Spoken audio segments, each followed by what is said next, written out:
Salam Pancasila. Salam Pancasila. Baik, saudaraku, tim podcast Sampan hari ini berada di Kota Palu. Kita berada di sebuah kota yang luar biasa, penuh kisah.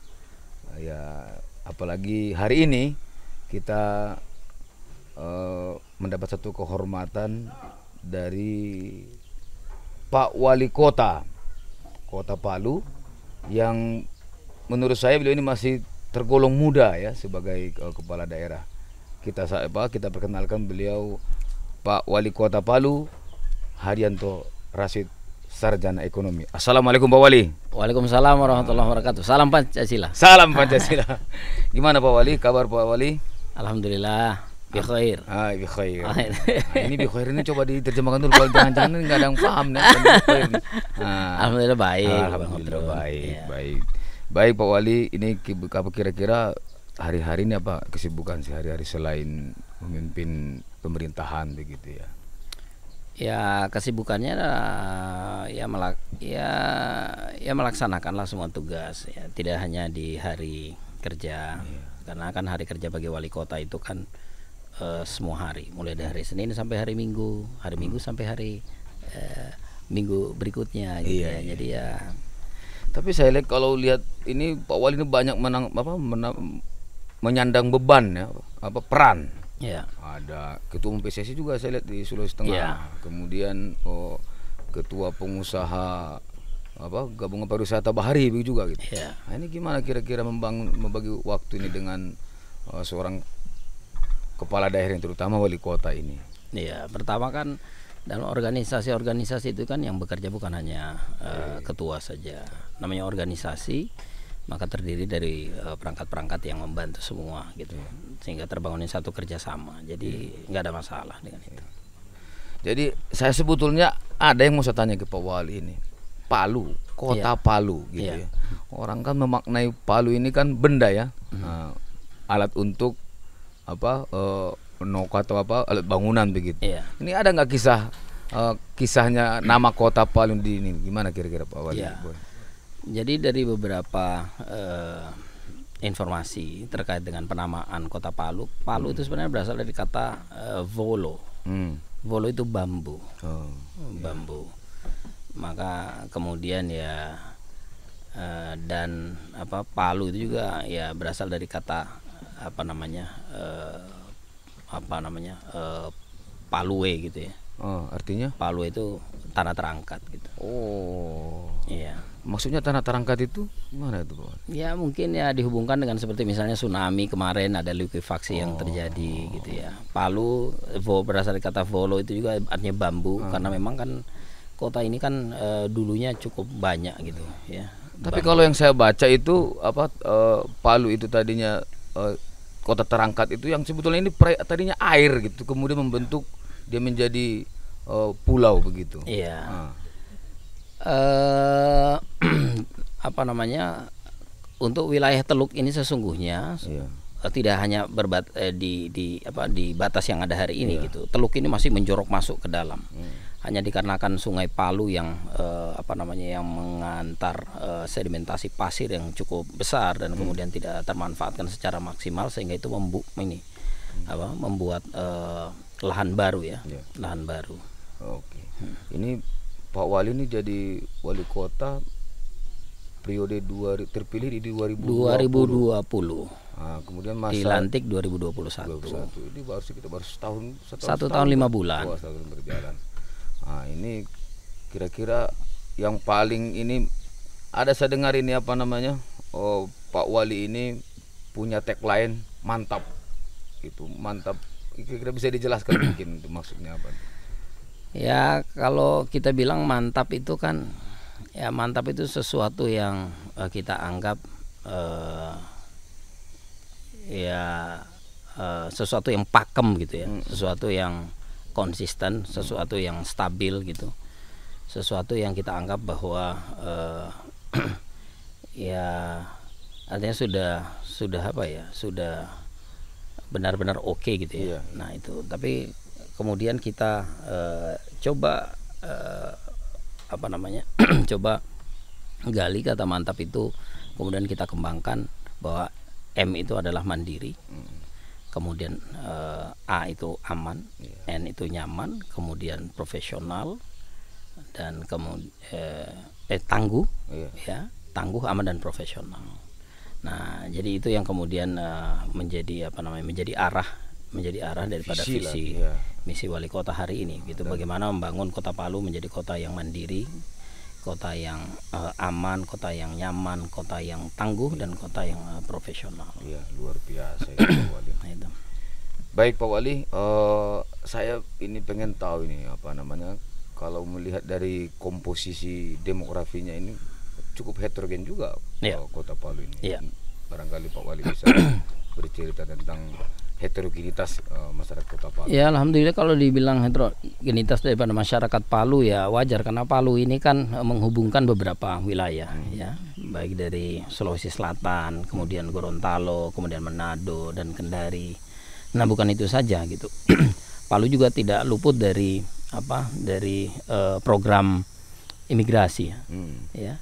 Imigrasi yang dicanangkan oleh Pak Soeharto waktu itu, sehingga ya Palu juga ya banyak keluarga kita dari Jawa yang kemudian juga bermukim di Palu, ya, maka itu yang kemudian menyebabkan kota ini sangat majemuk gitu. Nah, sebagai kota yang masyarakatnya heterogen, nah ini kan tentu harus punya landasan ya, dan untuk supaya tetap masyarakatnya itu aman tadi itu, kemudian merasa nyaman. Ini kalau dihubungkan dengan filosofi falsafah bangsa kita Pancasila, kira-kira gimana Pak Wali melihatnya relevansinya ya di dalam menjaga tadi keheterogenan tadi itu? Ya, Pancasila ini kan merupakan ideologi kita, ideologi yang diharapkan betul-betul bisa dimaknai secara baik, secara mendalam oleh semua kita, sehingga betul-betul menjadikan Pancasila itu sebagai pengikat bagi kita, ya, sebagai pemersatu bagi kita, karena memang itu yang menjadi harapan daripada founding fathers kita, menjadikan Pancasila sebagai alat pemersatu, alat pengikat bagi semua elemen anak bangsa yang ada, agar supaya kemudian memiliki kesamaan pemikiran, kesamaan rasa, ya. Saya pikir itu yang menjadi makna sesungguhnya dari Pancasila. Dan oleh karenanya ya hari ini kami pun juga di Kota Palu, khususnya saya wali kota hari ini, sangat mendorong gitu bagaimana nilai-nilai Pancasila itu mulai, artinya bukan mulai gitu ya, tapi kemudian selalu terjaga lah, selalu menjadi pengingat bagi kita, ya, menjadi pengingat bagi kita untuk menjaga semua keragaman, ya, untuk menjadi satu kesatuan yang baik. Baik, jadi memang ada 3 dimensi ya Pancasila ini menurut saya Pak Wali, sebagai pemersatu. Itulah yang menyebabkan kita menjadi pengikat kita di masa lalu, dan itu menjadi dasar kita sebagai sebuah bangsa. Itulah pijakan kita hari ini, tapi juga itu kan menjadi, kalau bahasa Soekarno, bintang penuntun. Nah, jadi kadang-kadang misalnya kalau apalagi kita bicara dalam konteks generasi milenial gitu. Ini kira-kira kalau Pancasila ini cuman romantisme, kurang kurang menawarkan masa depan. Ini ke depan ini misalnya dalam konteks nilai-nilai Pancasila itu implementasi dalam kebijakan, terutama ini kebijakan Pak Wali itu mewujudkan ya, terutama yang terkait misalnya aspek-aspek ekonomi sosial, sekiranya itu gimana kira-kira Pak Wali? Ya, contoh misalnya kita bicara tentang misalnya ketuhanan yang Maha Esa, artinya penguatan kembali terkait dengan masalah keimanan, ketakwaan kita. Nah, apa yang dilakukan oleh pemerintah Kota Palu hari ini gitu untuk membangun dan menguatkan itu dalam dunia pendidikan misalnya. Dalam dunia pendidikan kita untuk anak SD, SMP itu setiap hari Jumat itu dilaksanakan pesantren kilat. Jadi hari Jumat itu dikhususkan untuk pendidikan imtak, iman dan takwa. Dan itu full day.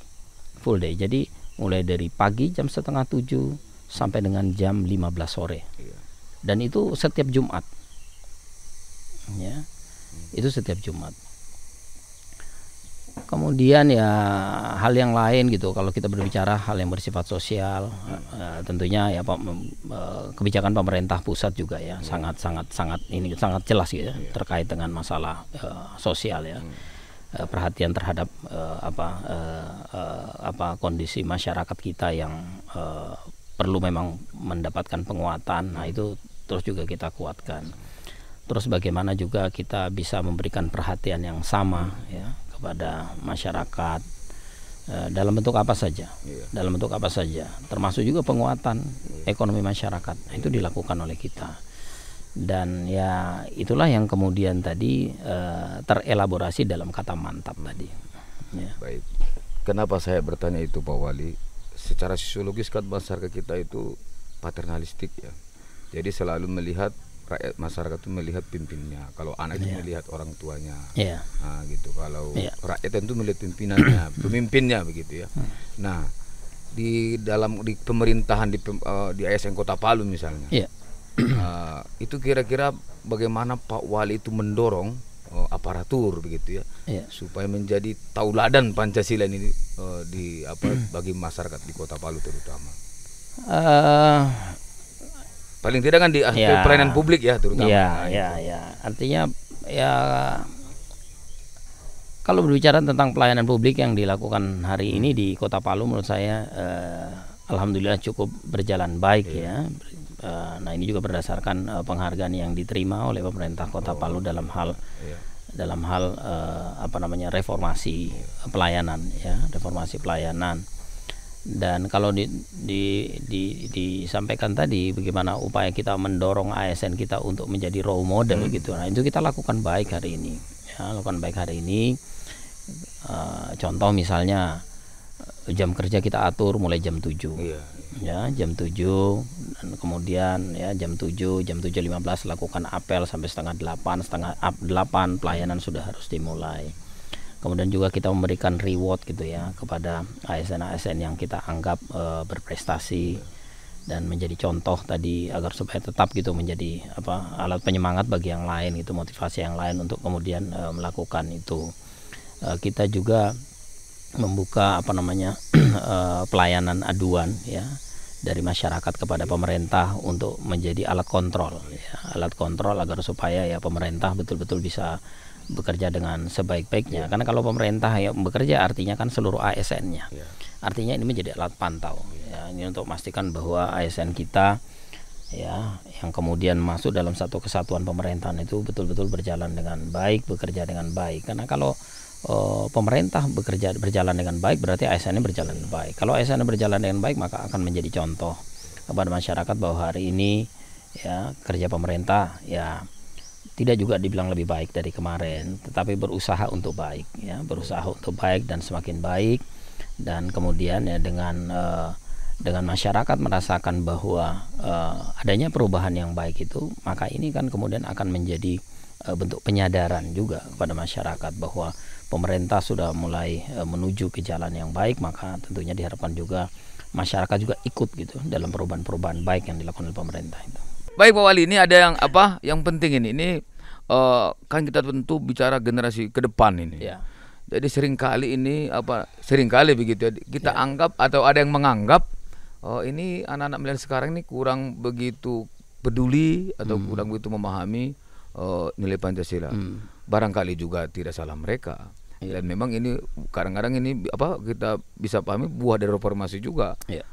Dari dulu ada BP 7 kita bubarkan, kemudian itu ada kevakuman begitu ya, sampai kemudian mata kuliah ini juga mata ajar ini juga dihilangkan dari pendidikan formal. Dulu kalau kita sekolah dulu kan ada PMP. Nah, ini barangkali ada P4 dulu masih ingat kita.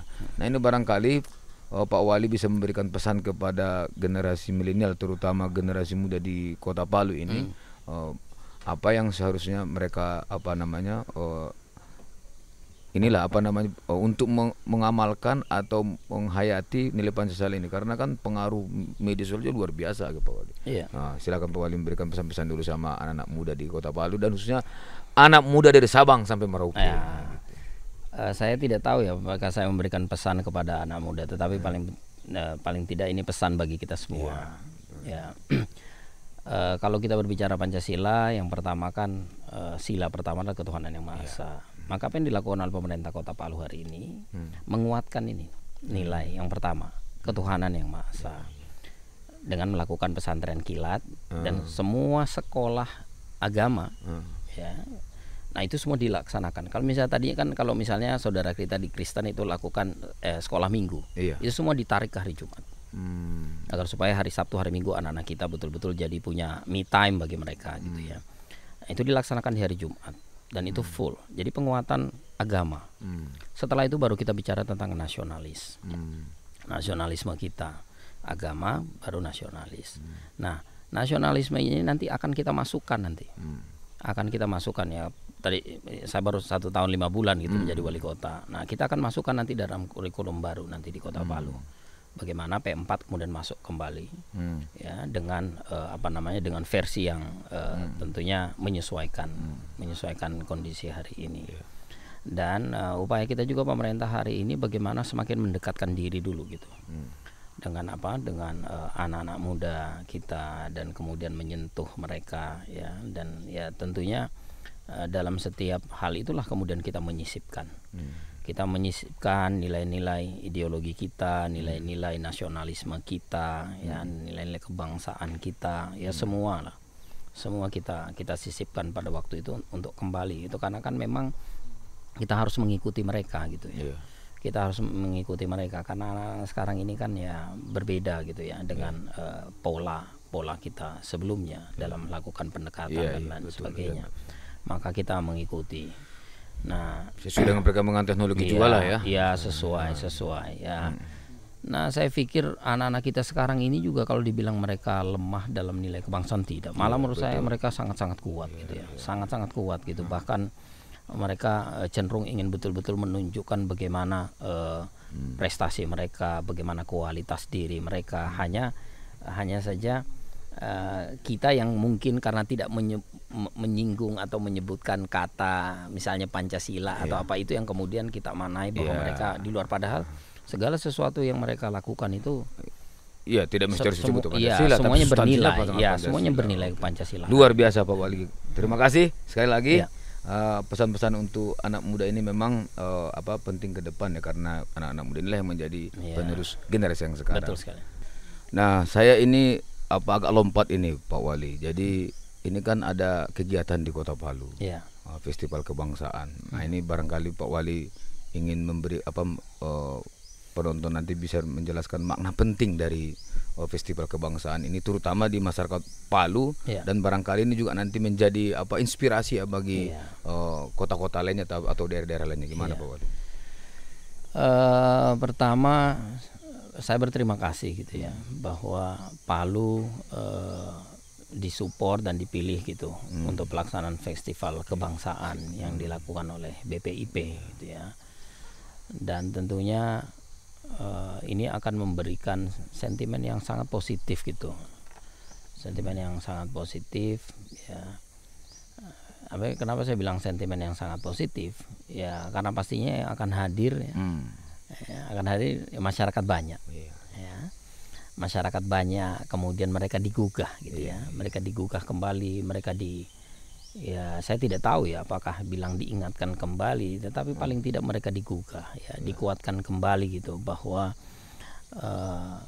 hari ini pemerintah memiliki perhatian ya, memiliki perhatian yang cukup baik untuk untuk menguatkan rasa kebangsaan kita, agar rasa cinta terhadap negeri, rasa cinta terhadap semua elemen yang ada ya di bangsa kita ini itu saya tidak bilang mulai terpupuk lagi kembali gitu ya, tetapi itu terpupuk terus.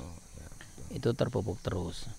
Jadi pasti akan menjadi penyemangat yang sangat baik buat masyarakat Kota Palu, apalagi kemudian masyarakat Kota Palu dengan ini akan mengetahui bahwa Palu menjadi salah satu pilihan ya untuk menguatkan kembali nilai-nilai kebangsaan itu. Dan saya sangat berharap moga-moga ini benar-benar bisa bisa masif informasinya kepada seluruh masyarakat, dan saya berharap juga ya dengan hal itu nanti dan kita harapkan nanti kepala-kepala daerah lain menjadi inspirasi nih yang dilakukan Pak Wali ini di Kota Palu ini. Ya, saya yakin ya kalau untuk Sulawesi Tengah khususnya Sulawesi Tengah khususnya moga-moga dengan apa yang dilaksanakan ini ya kabupaten-kabupaten lainnya akan mengikuti.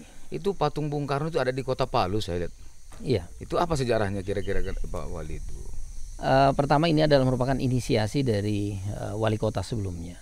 Ya, inisiasi dari wali kota sebelumnya yang berkeinginan untuk menempatkan patung Bung Karno ya di salah satu taman yang ada di Kota Palu. Nah, ini tentunya mungkin mengingat sejarah bahwa Pak Bung Karno pernah datang ke Kota Palu. Dan kemudian sempat melakukan juga orasi ya di Kota Palu, dan kemudian juga memberikan Palu julukan sebagai mutiara. Ya, sebagai mutiara Katulistiwa. Ya. Nah, beliau memberikan julukan mutiara Katulistiwa sehingga memberikan nama juga buat buat lapangan terbang kita. Dulu lapangan terbang kita ini namanya Nasovu atau Masovu gitu ya. Kemudian oleh Pak Bung Karno kemudian diubah jadi lapangan mutiara. Nah, terakhir nih Pak Wali, kalau saya melihat ini Pak Wali, ini membuktikan bahwa peran yang dilakukan oleh Kota Palu hari ini dalam festival kebangsaan itu menunjukkan bahwa BPIP yang diberikan mandat untuk mensukseskan nilai Pancasila ini kepada seluruh masyarakat bangsa dan negara kita, tapi dia kan sebetulnya hanya di pusat itu, nggak punya kaki di daerah. Nah, ini yang saya pengen ada sedikit elaborasi dari Pak Wali ini, makna penting sinergitas pimpinan daerah-daerah pemerintah daerah dengan BPIP. Ya, menurut saya ya sama gitu dan Pak Presiden. Pak Presiden kan hanya di pusat gitu. Yang kemudian melaksanakan semua kan daerah. Emang cerdas Pak Wali ini, memang luar biasa. Oh gitu. Iya, udah nggak salah pilih masyarakat Kota Palu itu. Ya sama lah, bahwa presiden di pusat sama gitu, kementerian juga di pusat, tapi kemudian ya kita kan mengetahui bahwa pemerintah pusat yang kemudian memberikan arahan gitu ya, terhadap semua kerja-kerja kita di daerah, dan kemudian ya kita harus gitu bisa bisa menangkap semua itu dengan baik, dan kemudian menyatukan dan mengelaborasi dengan karakter dan karakter daerah yang dipunyai oleh masing-masing kita gitu. Oke, dan ini menurut saya adalah wujud dari makna inti Pancasila itu gotong royong, kan? Atau bahasa sekarang agak modern sedikit, kolaborasi. Gitu. Kolaborasi. Jadi tidak mungkin satu instansi dia berjalan sendiri, nggak mungkin. Nggak mungkin lah. Luar biasa. Terima kasih Pak Wali, para sahabat semua. Mudah-mudahan apa yang disampaikan oleh Pak Wali bermanfaat bagi bangsa dan negara kita. Amin. Demikian, salam Pancasila. Salam Pancasila.